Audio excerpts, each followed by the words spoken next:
Good afternoon, Excellencies, ladies and gentlemen, and welcome back to this plenary hall. I hope everybody's had a really interesting and productive time since we last saw each other. I certainly heard a lot of good buzz out there in the halls. It's a great pleasure to see all of you again and to see so many at the end of what has been a truly intensive conference. So we are now moving into our final high-level panel discussion of this third Global Ministerial. And with this panel, we want to take a deeper dive on a topic that also figured in a number of yesterday's panel discussions, namely collaboration. Our panel is entitled Enhancing International Collaboration for Road Safety.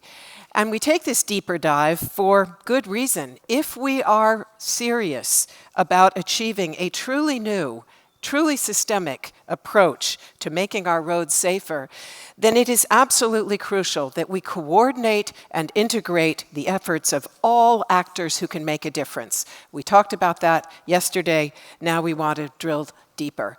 And I'm talking about partners ranging from governments to international organizations and agencies, civil society organizations, foundations, and the private sector. We need to scale up. We need to deepen our commitment. We need to raise the level of investment. We need to accelerate follow-up. And all of those things can be done better if we work together. And at the same time, we also need to keep local particularities in mind, ensuring that international collaboration generates solutions that meet countries' circumstances and their needs. We have a really outstanding group of partners with us today to explore what effective collaboration looks like in practice and what's needed to take it even further in future. So I will now take my seat and introduce our panel, beginning here to the center of the stage with the Secretary General of the International Transport Forum, young Tae Kim. Wonderful to have you with us. Next to him is seated Nigeria's Minister of Transportation, Chibuike Rotimi Amechi. Welcome. Then it's a pleasure to welcome Hungary's State Secretary for Health in the Ministry of Human Capacities, Ildiko Horvath. The Minister of Transport of Ghana is with us, Kwaku Ofori-Asiama. Great to have you here. It's a pleasure to welcome the Director of Public Health, the Public Health Program at Bloomberg Philanthropies, Kelly Henning. From the UN Economic and Social Commission for Asia and the Pacific, we have the Deputy Executive Secretary for Programs, Economics, and Financing, Hongju Ham. And a pleasure to have with us as well, representing the International Telecommunications Union, is the Head of Strategic Planning and Membership, Yushi Toigoi. Welcome. And we begin, yes, thank you. Great to have all of you with us. We begin with the scene setter from young Tae Kim. Please get us started.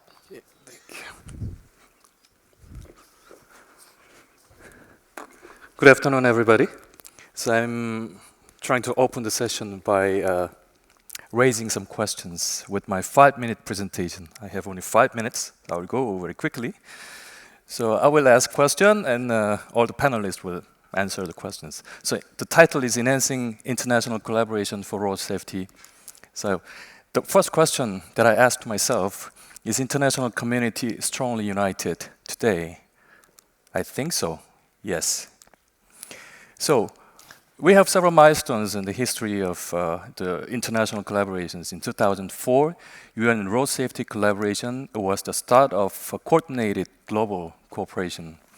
And it was in 2010, the Decade of Action for Road Safety was announced.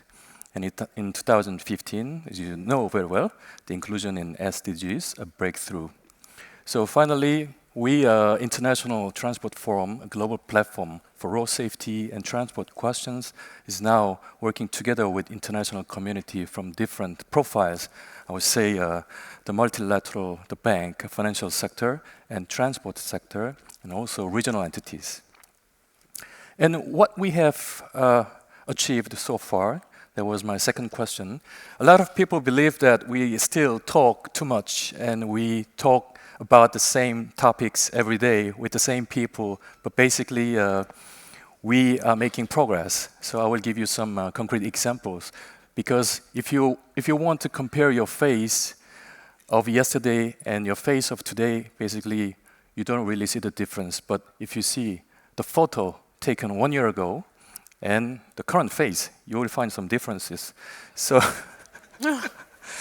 so UN Global Road Safety Performance Targets, so we are improving our objectives because we have to know where we are going. So basically, without any concrete objectives, we might be lost.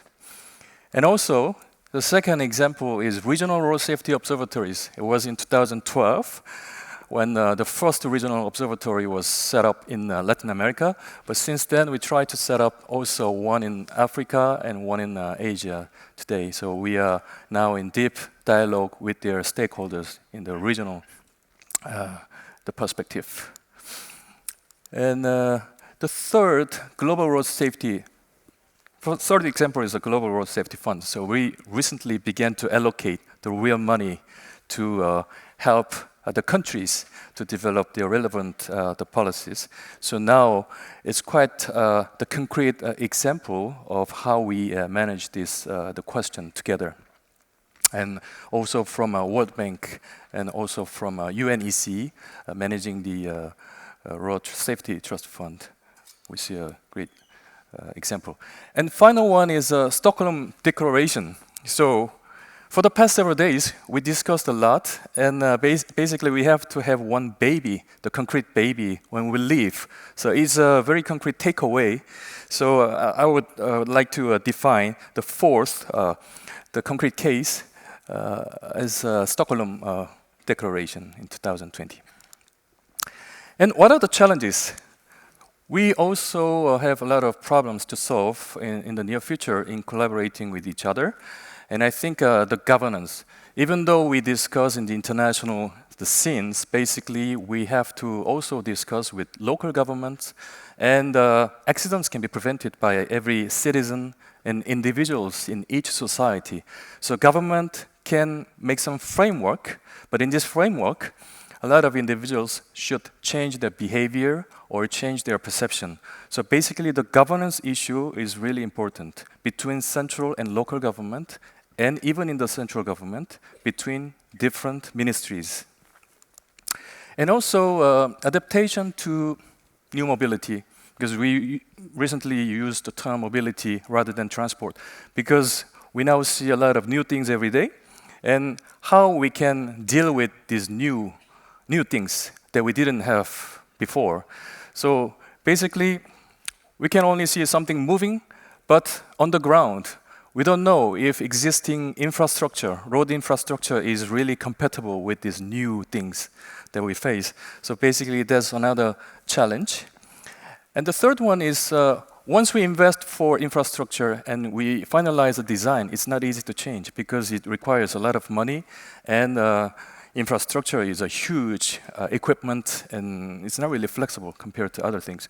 So basically, if we have a prospective and futuristic perception and approach, we need to try to design universal and flexible the infrastructure for the future, so that we can be really responsive to a new demand. And finally, linking transport sector to other sectors is a great challenge, because here mostly we are transport people, but in the end, urbanism sector and tourism sector and trade sector and housing sector, they are all linked to transport issues. So unless we make non-transport people believe that transport can contribute a lot to the society, then it's not really easy to realize our objectives. So basically, we have to strengthen our cooperation with non-transport sectors. So now I stop in the interest of time, and over to you, Melinda. Thank you very much.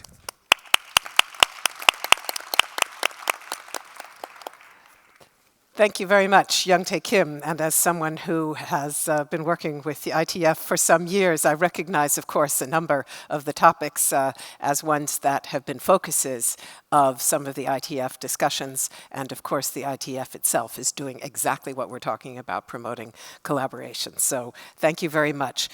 So I would basically like to pick up on exactly those first couple of questions that Young Tae Kim did set out there, namely, what's been achieved in terms of collaboration, whether the international community truly is united. And so what I'm going to do is ask all of you to please share concrete examples from your own experience about what kinds of collaboration have worked well in your experience? What's been important for you? What has really made a difference in your country or your organization? And I'm going to go straight down the panel, as we have in our panels yesterday as well, and start, please, with you, Minister Amechi. Well, I will start from the global point of view because I currently serve in the United Nations Road Safety Trust Fund. Where funds are mobilized to assist those nations that have this safety. We all have the safety challenges, but in Africa, where you have 26.6% of death rate, I think more attention will be given. But what this fund does is to share globally according to need. That global participation assists those countries that can't raise funds to deal with the issue of road safety. The next thing to look at is what the Africans have also done. When you talk about regional participation, I think it was in 2016 that the AU summit ratified the African Road Safety Charter, which brought African countries together. But I believe, since I know we have only 3 minutes, I believe that there's a need for peer review in such regional participation. Because in some countries, you have safety in terms of land transportation literally scattered. You have it in transport, so you don't know whether it is Minister of Transport that is dealing with it, or you don't know whether there's a special office. Like in Nigeria, where they thought it was a serious issue, they established a special office in the office of the presidency, thinking that will be the solution. But I think that beyond that, they need to get one particular agency to deal with it and oversee it particularly. I believe that if we do peer review, we called it when I was a governor, name and shame it. If you come to your country and you're not doing well, they don't need to tell you you're not doing well. Even you will see it, that you'll be a bit, you won't be ashamed, you'll be shy to know that such things are there. That would be my contributions. May I ask you one brief follow-up, and that's about capacity building, because Young Tae Kim talked about the importance, for example, of government and governance. And as we know, capacity building is also often crucial in order to ensure getting out of the silos, really trying to take a cross-sectoral approach. Now, I know that you work, or at least have been a trustee with the United Nations Institute for Training and Research. So can you just say a little bit about capacity building for Nigeria? In UNITA, what UNITA would do, I'm also a member of the board of UNITA, what UNITA would orderly do, and they did it in Nigeria because I got them into Nigeria, and then got some agencies, private sector, that against collaboration, to support them to bring just, say, government drivers, for instance, because most of these accidents are caused by those, with all respect to government officials, who have the right to drive they beat the speed limit. They have to take their masters and show off to the rest of the world that they are powerful.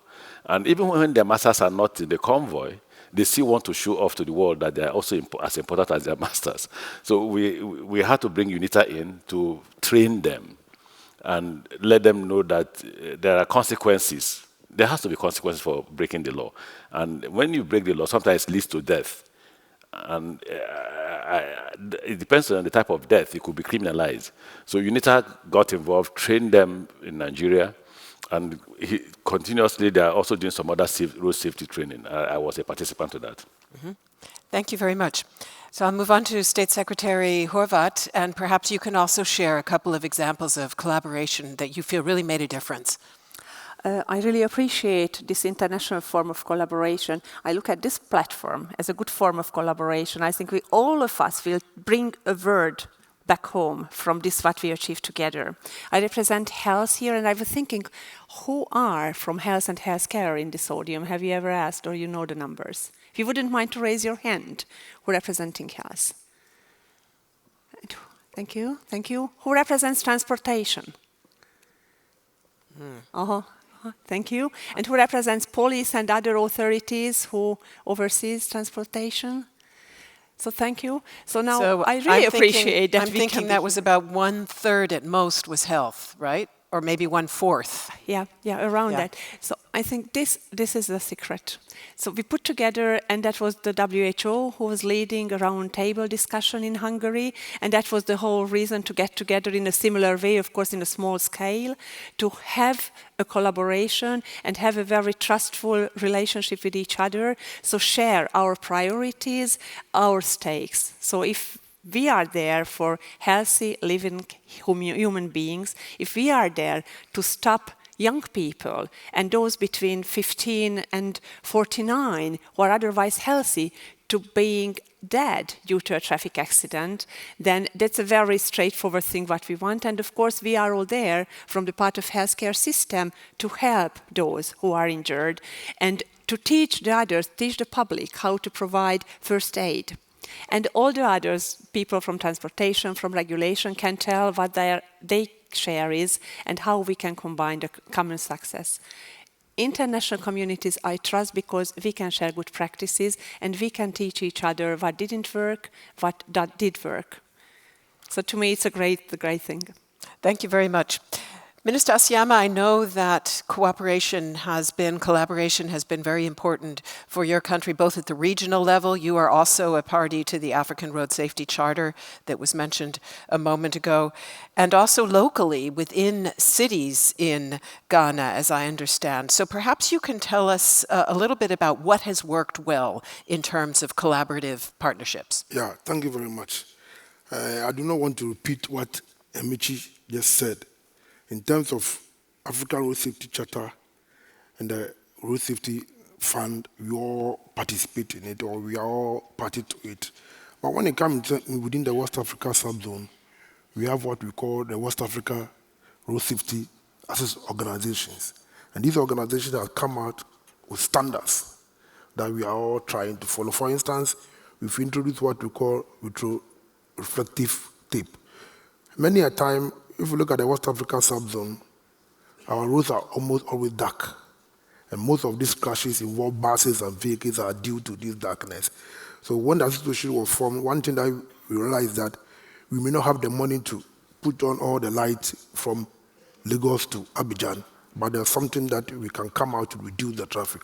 So we introduced it, and I can tell you that within a period of about 3 or 4 years, the accident which has been caused by this darkness has reduced. Then again, we are introducing what we call the basic education in road safety in our schools. And these associations has come out with a common standard that we need to act together with the Ministry of Education to make sure that our kids from day one are very much aware about the road safety in order. Apart from that, we are doing what we call the manifest within the inter-countries, within the West African subzone, like the way the aviation and other people are doing. We are trying to introduce these speed limiters there again to make sure that, the purpose of this thing is to protect life. And once you can come out with these common standards, at least that will help us to protect life of our people. That's basically what you are doing. So that is an enter. But within the enter, we had come out to say that, look, in providing safety on our road, it is not only going to be the responsibility of one ministry. Like Amici said, we have different ministries being part or responsible for safety on our roads. Talk about transport, talk about roads and highways, we talk about the Ministry of Health and the police. So we come out with this inter-ministerial committee, have a common platform in terms of technology, in terms of controlling traffic on the road, in terms of providing road safety. And I think it is really working well for us. All with the idea that we want to protect the lives of our people. Thank you very much. Let's move on now to the multilaterals, and we'll start out with Bloomberg, an NGO which has dedicated hundreds of millions of dollars to road safety. So perhaps you can just say a few words about how those international partnerships work and what's succeeding well, and perhaps where there are challenges or need for improvement. Thank you very much. I think we work through both national level and local level government in terms of our road safety program in multiple low and middle income countries around the world. And I think it would be perhaps useful to just give one example of how this operates. So in Brazil, the national government has many laws in place for road safety, and they're really very good. But we wanted to see if we could go that last mile and really get some implementation done. So we worked with Mayor Claudio of Fortaleza, one of the cities in Brazil, to really implement a suite of road safety best practices, those things that all of us know are important: drunk driving, enforcement, improvement of intersections, etc. I should mention that the mayor is a health professional. That helped us. He was very much on board. His leadership was extremely critical. And over the course of a couple of years, the fatalities in Fortaleza reached 197, which is the lowest number ever recorded since Fortaleza began, which is a 50.3% reduction in fatalities. So now Fortaleza will be working with Recife and Salvador, two other cities in Brazil, to spread this plan, to spread this mechanism of work. And we're very excited about this opportunity to really get down to local level and show that it's possible to make progress.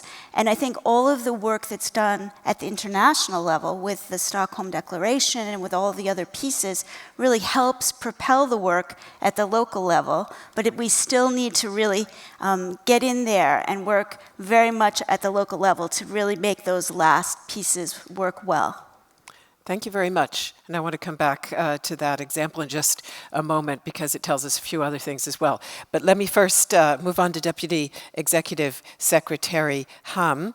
And you have long experience working with the private sector as well as your current post. So I'd be especially interested in hearing perhaps a little bit about public-private partnerships as well. Because as Tae Kim mentioned, as we look toward new technologies and so on, those are going to become more important than ever. Thank you. The example I want to use to reflect your question is the Asian Highway Network. The United Nations Economic and Social Council Commission for Asia Pacific has pushed countries to sign, and all continental Asian countries, more than 30, has signed the Asian Highway Network Agreement in 2005. Since that time, we've put in an annex to really focus on road safety, and we've been negotiating for more than 2 years to get this in place.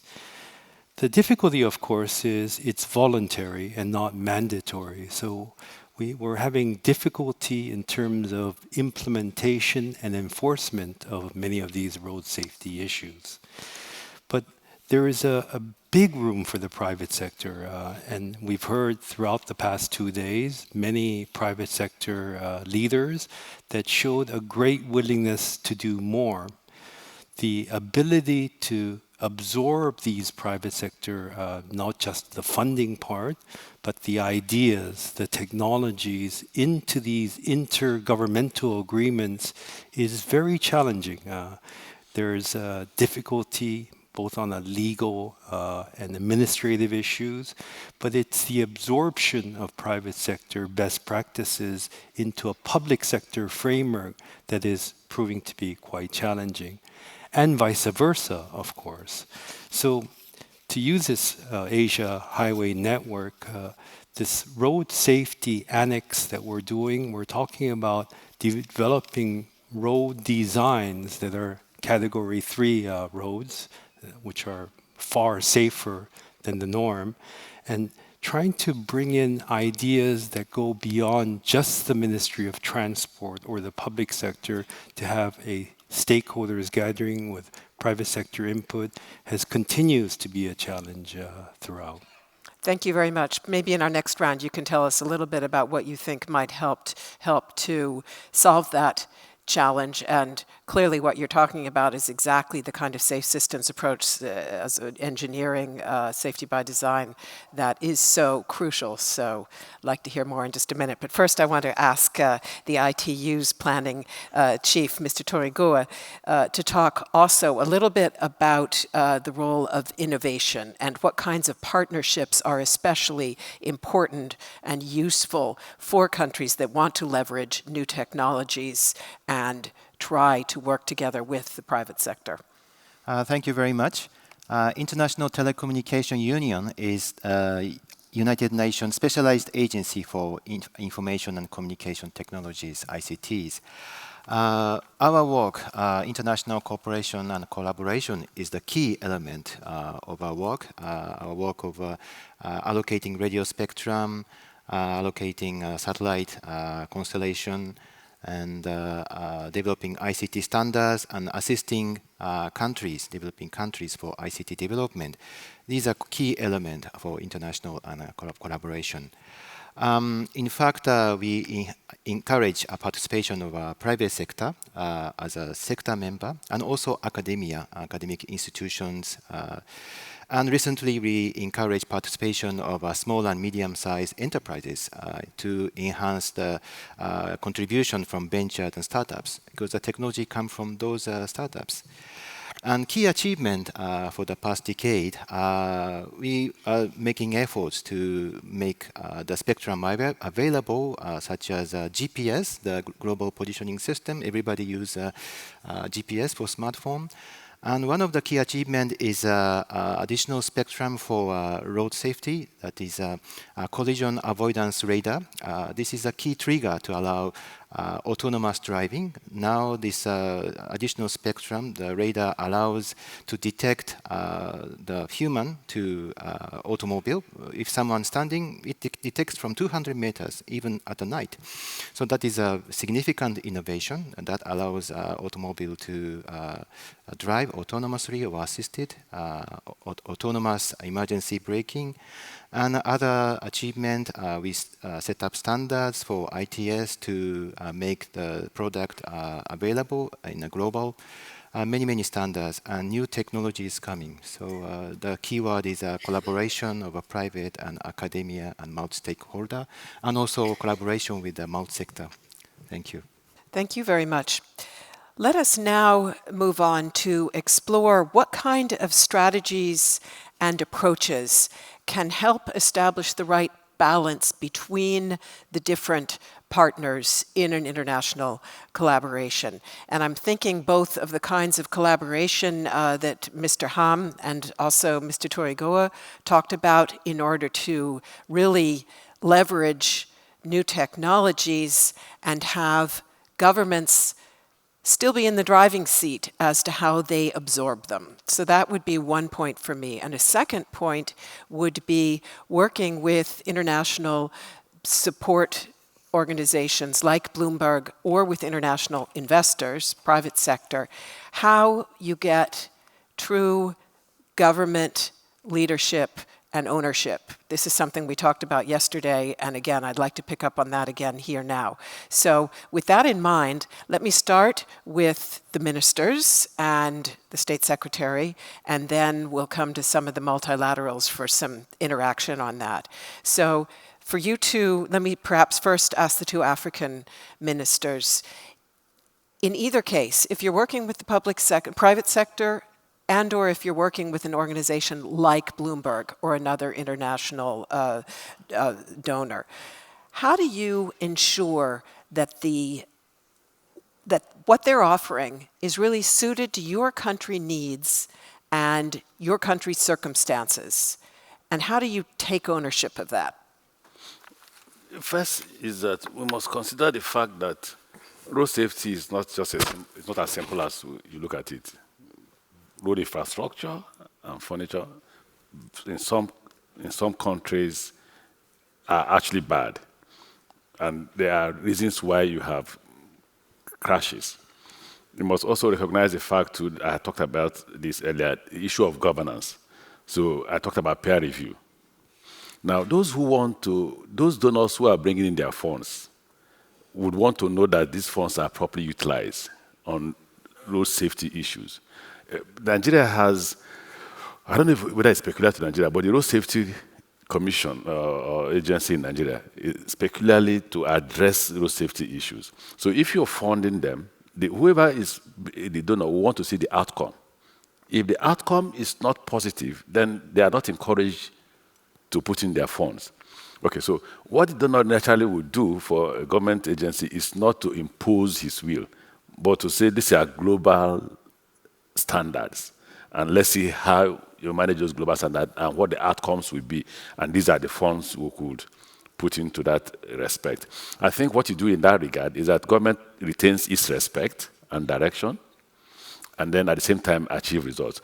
But I think going straight to those government agencies will not be the best. The best would be to go through the United Nations agencies or World Health Organizations, who in turn would now relate with those government agencies or ministries or departments or that to achieve those objectives. It's worked a bit well with this United Nations Trust Fund, Road Safety Trust Fund issue. That would be my decision. But critical is, look, peer review is an issue. Because what does peer review do? What are the outcomes of this investment? And that question should not be asked by the donor. The donor should ask the United Nations agencies. And these United Nations agencies should then ask the government agencies that they've given out the money to, and then report back to the donors. Minister Asiama? Yeah, thank you very much. I think what Amici has said is just purely from the donor point of view. There are certain private sector people who will bring their money to invest when it comes in terms of infrastructure. What you need to do is to assure them that their return of their investment will be guaranteed. That is basically what we've done in Ghana to pass the Enabler Act to say that, yes, if a private sector person is bringing his money to the country to invest, whether it be in the road infrastructure, as Amici has said, or in the transport sector, in terms of partnership, the person is guaranteed of his investment. It's key, it's number one. And when the laws are there and the person feels strongly that his investment is guaranteed, I'm sure definitely he will bring in the money for you. And also, other way for you to do is to make sure that at the end of the day, what he's doing will really benefit. What is it that will help you to protect the lives of our people? Look, I keep on saying that the factor in Africa, where resources are competing for each other, competing for similar needs because we don't have the money, and people are talking about roads, people are talking about schools. What do? You must bring in policies that will attract the private sector to come in and invest. And once the person is assured that his investment is guaranteed and that nothing will impede him when it comes to recouping his investment, I'm sure it's one way of trying. And that is basically what we have done to pass the enabling law, to create the enabling environment for the private sector to come in and partner government. Because it's not always that we will get the donors who will bring in the money. The donors' money may not be enough to control the kind of infrastructure that you need. Like he was talking about roads.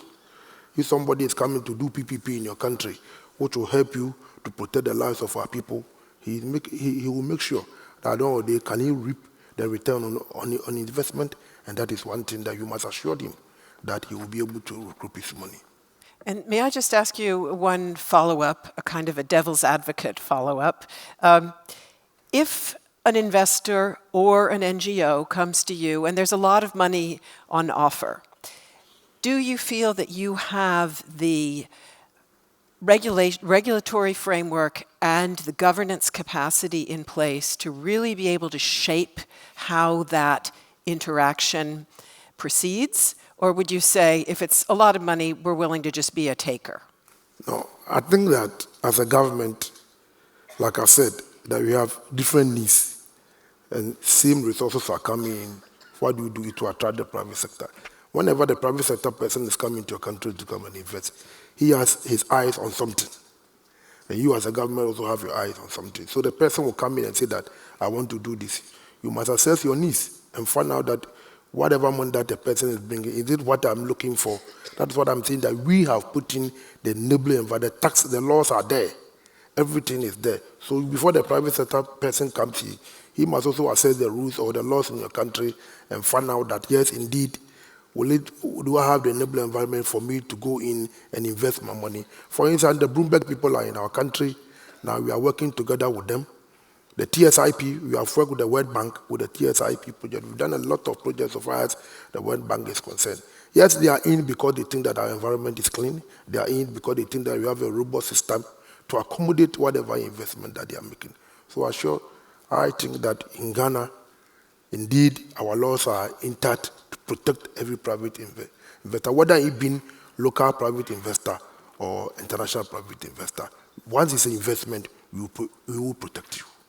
Great, thank you very much. Let me go now to the State Secretary, and then I want to get some feedback from the multilaterals as well. When you heard what Mr. Ham said in regard to, and I realize it's a different region, but nonetheless, in regard to the capacity to absorb and that interface, did that resonate with you? Yes, to some extent. So to start with your question, like the government, I think, has a great responsibility to the nation, to the people of the country. So it must be in the driving seat, of course. And when it lists, for example, the major needs, when it lists the major priorities, that's the thing which has to resonate with this type of capacity and thinking very actively and building very actively a flexible capacity, which can take up on future technology, which can take on the developments in the technical field. And it must be an adaptive governing, because the world around us changing so quickly. I heard that there was a very good discussion about the mobiles, whether they are good or bad in traffic. And they are both. But we have to be aware of that. And so when we think about how to respond, the international collaboration, this is something very important, to evaluate the new things and see the positivity of these quickly enough, because that will help us. Thank you very much. So let me come to Kelly Henning and ask you how Bloomberg approaches this. How do you work with countries to ensure that the solutions you're finding, you talked about going the next step with best practices. Do you bring in a kind of a template, or do you try to work on tailoring solutions to the particular needs? Sure. Well, luckily we don't fund roads, which I think is part of what's being discussed here. And the amount of dollars that we're talking about are relatively modest compared to some of these larger programs that may be in play. And I say that on purpose because actually we find that engagement and political will and interest is sort of the first barrier. So if in our road safety work, with the city level work, we actually reached out to, I can't remember the precise number, but 35, maybe 40 cities to see which ones would be interested in doing this work, because not all cities are ready to do this kind of work or feel prepared to want to take it on. So that was sort of a first step. I think the next important point is that we offer the cities that partner with us on, and when I say us, I mean through all of our international funded organizations, not through Bloomberg Philanthropy specifically. We ask them about embedded staff, because very often there's a real shortage of human resources to work on this issue, and a very big shortage of capacity. And so that's the next step. Would the city like to have resources to hire people that they would like to place, perhaps in the mayor's office, perhaps in the police department, perhaps in the transport ministry for the city? And frequently they'll take that on. And then we always have an eye towards sustainability, because anything that we provide, we want to make sure it can continue when we're not there any longer. So when embedded staff are placed in these cities, quite often the city sees the value of these staff and opts to keep them in place after the funding completes and finds ways to do that. So those are some of the steps we take. In terms of the menu, I think what we talk with cities about is where they are their main problems, where are their hotspots, And we always, with World Health Organization as a major partner in this, really promote things that are evidence-based and World Health Organization packaged. I was interested to hear you describe that South-South cooperation in the Fortaleza case. Can you tell us a little bit about how you matchmake when you try to put together a South-South collaboration like that? Yeah, sure. So we have a few programs that do that. Road safety is one of them. And I think Fortaleza's success breeds success. So other cities put their hand up in Brazil and said, we want to do what they're doing. We want to learn from what they've learned. We don't want to reinvent everything. We want to learn from the mistakes as well as the positives. And so we really don't have difficulty finding cities that want to come on board. It's just a matter of how many can be managed at once. Thank you very much. Let me now ask both Mr. Ham and Mr. Toigoi to talk a little bit about what you see as innovative approaches to collaboration to address some of those challenges that I think both of you raised. So perhaps starting with you, Mr. Ham, you talked about the private sector piece and absorption. What can help to solve that? So in 2019, there was $2 billion allocated for HIV/AIDS. The figure allocated to road safety, we actually don't know. There's no specific measure of how much was allocated to road safety because it's embedded in so many different projects and in different forms. This is illustrative of the difficulty and how collaboration is needed, number one, in data. We need data to have evidence-based and correct decision-making. In Asia Pacific, for example, the data that the Ministries of Health gives for road casualty versus those reported by the police, it's about 40% the police reports versus the Ministry of Health. And there is no insurance data that is incorporated into this, and most insurance companies are private sector. Getting correct data through the Asian Road Safety Observatory would be certainly a first step. But when it comes to innovation, the description that Dr. Kim mentioned about governments working with each other. So in UNSCAP, we have been trying to push for road construction to happen with co-deployment with fiber optics. Economies of scale, it's just cheaper, it makes sense. Yet the resistance from the ministries of transports versus the ministries of ICT and communication, we still haven't been able to table this or certainly get member state agreement. These fiber optic cables that are embedded in roads is really perhaps the future of innovation. We already know very much about the advancements in automobiles. We just heard my car almost parked itself. But the infrastructure is not talking to our mobile units, whether it's a car or a bicycle, it's just asphalt. As we embed these type of innovations, fiber optics, in the infrastructure itself, there would be a communication between the hard infrastructure and the mobility units. That perhaps is the next step. But to encourage the private sector to be involved, we have very clear mechanisms when it comes to toll roads, revenue sharing, PPPs, BOTs. But there is no such thing that we are really pushing. And this really is, as you said, the role of the public sector. How do you capture the innovations that is happening at such a rapid pace, largely in the private sector, into the infrastructure, but that is clearly happening in cars because that is completely within the domain of private firms. Mm-hmm. Thank you. Mr. Toigoi? Thank you. Well, since the technology is developing very rapidly, I wish to highlight the importance of participation of relevant players. In particular, for AI area, we regularly organize AI for Global Goods Summit, which is smart mobility is one of the topic. Next edition will be held 4th to 8th May in Geneva with a partnership of 36 UN agencies. I wish to call your participation in Geneva.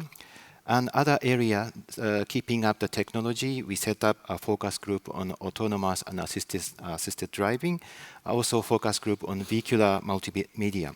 And triggered with these new groups, many players from transport sector participating our standardization efforts, like Autonomous Drivers Alliance, Waigomi, LLC, Telematics Industry Application Alliance of China, Honda, BlackBerry, and also Volkswagen AG, Hyundai Motor, Tata Communications, Mitsubishi Electric, Hyundai Mobis. So they're very eager to contribute to our standards for the new technology.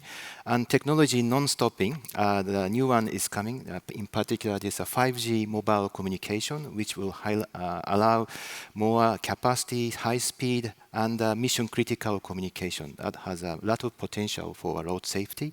And also coverage for rural areas. We have a large constellation satellite to allow cover a rural area with affordable cost, and also high-altitude platform that is sort of a glider with a solar panel, which allows also affordable connection to rural areas. So technology is fast moving, and involvement of a key player is very important.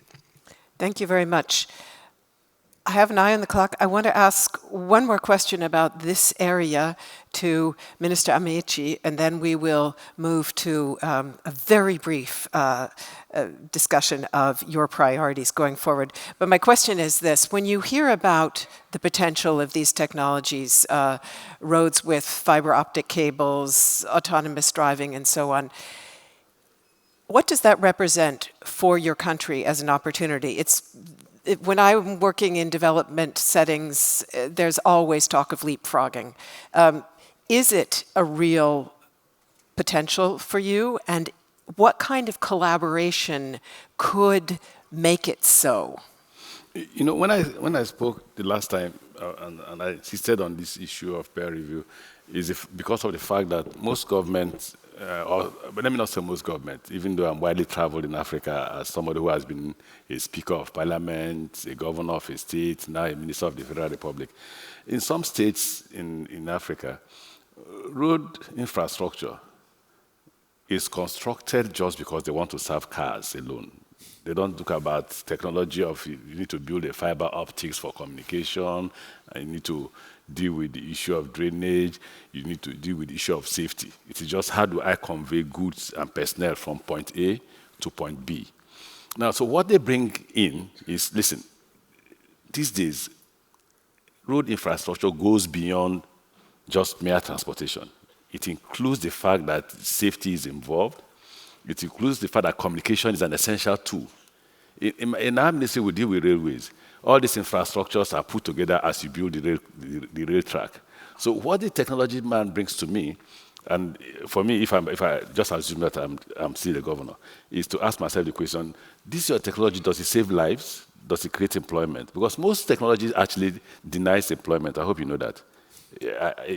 An example is the Singaporean seaport. Not more than 10-15% controlled Singaporean seaport. I would want that kind of seaport because in my country, I'm dealing with nearly 200 million persons. So I have to deal with a technology that takes into consideration the fact that as a politician, I'm not a military government. I need to return. The more employment I create, the more the chances of my returning. So I'll buy quickly to that technology that could save lives if I'm dealing with road safety, and at the same time create employment for Nigerians. Because government is essentially about selfish desires of politicians who have common interests to achieve a goal of development, of growth in the economy, and sustenance in power. So whatever technology you're bringing must cover all this. Yeah. Thank you. Number 3, not to be neglected. Thank you very much. So let me now go straight down the panel. I know that you're making notes, Mr. Torigo. If you want to speak to that point, maybe you can include it in your last remarks. But basically, I'm going to ask everybody to take about 1 minute and tell us what you think is the most crucial priority for your organization or for your country going forward to ensure fruitful collaborations that do put road safety at the center of your transport planning. So, Mr. Torigo, you may get us started. Thank you. Well, I have a suggestion. Since I mentioned the technology non-stop, and in fact, when you invest for those transport infrastructure, road, highway, port, bridge, why not invest together for ICT? Or otherwise, if you have a budget for traditional infrastructure, can we invest a fraction of this budget to ICT? Well, some people think about, oh, ICT, it's a private sector. No, it's very important. Because ICT has a multiplier effect. If you invest in infrastructure, you enjoy e-commerce, e-transport, e-education, everything. And benefit the whole economy and society. Are you suggesting it creates jobs rather than destroys them? That is also, yes, like e-capacity building, that is a critical part. No, but I gave you an example of the Singaporean seaport, which I visited. And yes. I was perplexed that I saw that in my country, a lot of people are involved in seaport activities. And I go to a seaport that is completely empty. And few guys are somewhere just manipulating equipment and technology moves the cargo straight to a truck.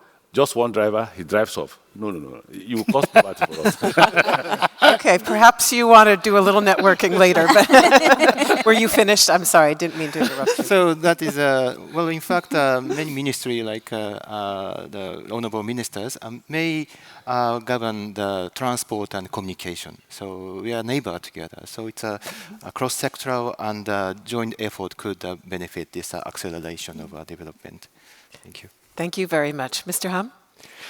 So we look at 4 main challenges when it comes to road safety. And as I mentioned, the first really is data, harmonized, and the sharing of data between countries, within countries, with public and private.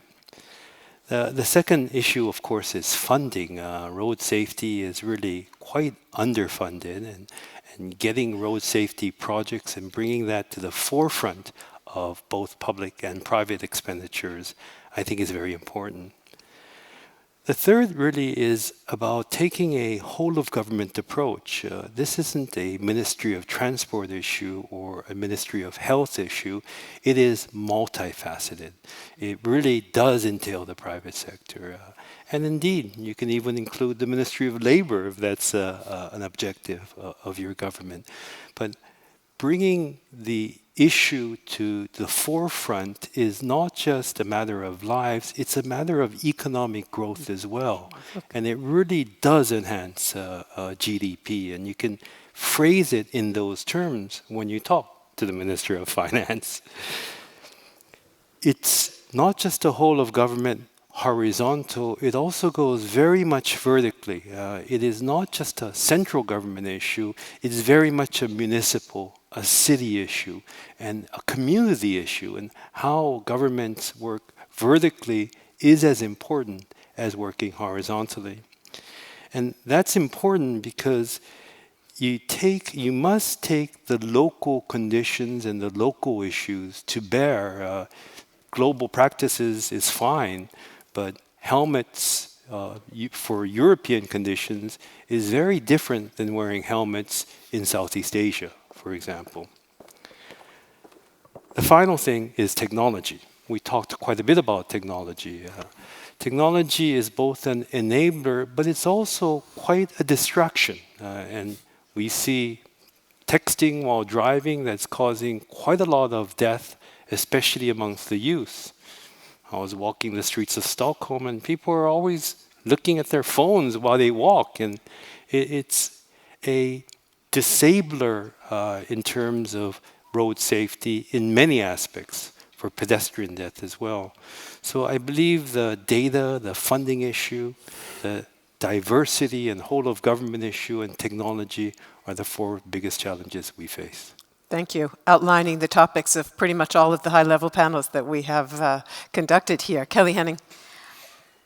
I'm happy to say that at Bloomberg Philanthropies, road safety continues to be a focus. So we've just recommitted to 6 more years of funding. We've tripled the size of the program. I think what we'd really like to do in the coming couple of years is highlight the successes so that national level and local level can feel that there really is the opportunity for progress, that things really can move. They can move in remarkable ways. I think the biggest challenge we face is apathy. We have very low levels of awareness about the importance of the issue that's been talked about repeatedly over the last 2 days, and it's up to all of us to really push that, to push this agenda forward. And I think highlighting the fact that progress is possible and that great things can happen is really important and something that we'll really be focusing on. Thank you very much. Minister Asiyama. Yeah, thank you. I think what had just happened here between Amici and the gentleman by your side is a clear indication about what the politician is looking for and about what the private sector person is doing. Yes, it may come to the issue that we want to solve the issue of safety, either it be urban mobility or trunk distance issue. Do we have a common standard to solve every problem based on individual, unique issues? I keep on saying that the city of London is not the city of Accra. Yeah. So in developing or finding a solution to a problem, you should begin to look at the characteristics of cities and their own problems. Like if you come to Lagos, Accra or Uganda, where you have the matatus or what we call the trotros, having unorganized way of doing their business. So yes, you may come out with a common standard that you want to solve a problem. The standard that you want to set for London, can that standard be applied to Lagos or to Accra, where the resources are not there, or where even the human capacity to implement that decision may not be there? So I think it's a dichotomy that we need to have a look at it and see that, yes, are we setting a standard for everybody to solve, or are we setting a standard that's like a unique according to the needs of the particular people? For instance, when we came into government, as much as you want to do prevent accident, you cannot prevent it entirely. There may be post crashes. What do? We should manage the post crashes. So we need to build a collaboration with the private sector to build emergency centers on some of these black spot route. We have put in place 8.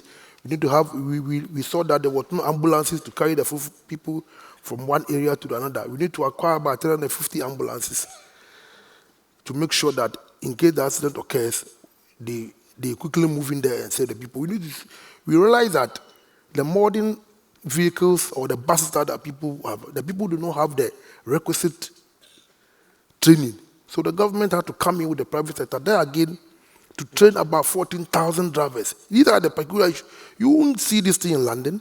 You will not see this thing in Bonn or in Frankfurt. So yes, these are all some of the things that contribute to road crashes on our road. So if you don't take the peculiar needs of the people into consideration, but then you want to come out with a common thing that this is how the road safety should be done, I think we may set it. By achieving it, maybe it will be a problem for all of us. Thank you very much. And what you're really underlying is that ownership and leadership are the other side of collaboration. That for that to work well, we must have the ownership as a part of it. So State Secretary Horvath, your thoughts, please. While you were asking, I was thinking a very simple principle. So the best catastrophe is which doesn't happen. So when it comes to road safety, my saying would be to be a very preventive mode, whatever we design, whether it's an IT, whether it's a new car with all the equipment, whether it's a new road from here to there, or whether it's something that we do and contribute with from healthcare. Yeah. And in international collaboration, the closer we are with regulation and the common signals, like this red, yellow, and green, the better we are, because we travel a lot, and tourism and international traffic is going to be a lot easier interpreted when it's all generalized, or more generalized. Yeah. Thank you. Thank you very much. Minister Amici. I go back again to technology, and I cite that as an example. Just look at that camera. There are still in some countries, I suspect, maybe in Africa, where there'll be somebody standing behind that camera. But technology has advanced that camera has been working since I came into this hall earlier in the program without any human being. That person that would have been there has been denied employment. He can work something else. And that's -1 vote for me who bought the camera. So if you look at, I'm targeting the 26%. That is a big problem for us in road safety. That's more of a problem. It's huge, and we must find a solution to it. Because for us, for me, who is a Christian, death is such accident is both moral or religious, and at the same time political. And if I'm a governor or a president, I want to find the solution politically because I have a moral burden tied to that. Now, in finding that moral burden, two things have happened. If somebody dies as a result of road accident, You lose a vote. he will not vote. The family he's left behind becomes an economic challenge to both his extended family. In Africa, we have actually extended family who will cater for his family, and to government. Because then, if they're not able to send him to school, the chances of crime increasing from such. So I'm referring to you now, that those of us who have this idea of technology must also find solutions to further technological development. An example is this cell phone, mobile phone. We are addicted to mobile phone, whether you like it or not. Both government officials and even those who have manufactured cell phones. So you see, even when government officials are driving, they're typing, they're replying, they're doing all sorts of things. If you check here, 80, 60 or 40% of people who are listening to you are on their phone, not because you are typing what you're talking, but they are responding to somebody somewhere else. Find also a technology that shuts off the phone when somebody is driving. That way you also help in saving life. So, Minister, let me ask you this way, because you're clearly skeptical about the role that technology can play here, but what for you would be the most important partner in a collaboration to try to solve the problem of road distraction from phones? No, I'm not anti-technology. I support it. But I'm saying that they must also, I give you a third example. Those of us who are in government, we hate people prying into our phones. So they discover a technology that brings up a phone. They have not been able to bring up a technology that stops anybody from knowing what I'm talking about or from listening to me. They have not. There must be something that finds a better solution that creates more employment. And I want to end up with this, that for every government official, whether in Europe, America, or in Africa, key to him is not just road safety alone. Key to him primarily is how do I succeed to be elected for a second term? Mm-hmm. So he begins to say, okay, maybe if I find solutions to road safety to increase my votes, if I find solutions to road infrastructure and road furniture to increase my votes. Yeah. So because government officials make decisions on road safety, you must also, in discovering technological development, take into cognizance those who make those decisions. Because you can't flog them into making those decisions. You must look at, okay, I think somebody put it somewhere. If you're going to talk to a finance minister, whose responsibility it is to raise money? If you tell him that, look, if you find people who break the law on roads, you will get XYZ amount of money. You can likely see him go to the National Assembly to pass laws on road safety. You're These essentially, are things. yeah. There must be inducement to government, to public office holders. You're telling us accountability is key. And Key. if we can make government officials accountable, which of course is also something we can achieve in part through collaboration within government. So thank you very much. I'm going to end the panel. One sentence, please. You see, I want to bring this thing to the attention of everybody in this room. Norway, yesterday we were told that last year only one person died as a result of a road accident. Fantastic in Norway. And I think it's something that everybody wants to be like. But are you protecting your street or you are protecting your citizens somewhere? Because there are Norwegians who live in Africa. Have you found yourself? The accident that occurred in Lagos or in Accra, how many Norwegians were knocked down by a rickety vehicle which has been exported from Norway to Africa. That's a food for thought. Thank you. Thank you very much. So, yes, let's give our panel a warm round of applause, and then we can hear a brief word from Young Tae Kim. If you'll keep it very short, I would appreciate it, Young Tae Kim. Thank you. Thank you very much. We enjoyed really a productive conversation. And if I summarize, I think this event is really a starting point for the new chapter, because we have to make road safety a top priority in each government, because international community can facilitate the solution of this problem, but we cannot really solve it directly. So basically, there should be a big brother on the highest level of leadership who can really take care of this issue every day. So this issue should survive every day. So I think we might make every presidential candidate present this as a top priority issues and commitment for the next several years. I think this is really important issue. And also the role of international organizations. What should we do? Basically, we should collect best practices and statistics to share and disseminate all the good things for the developing world and underdeveloped world, and even for advanced nations, because we experience all the changing environment in our daily life.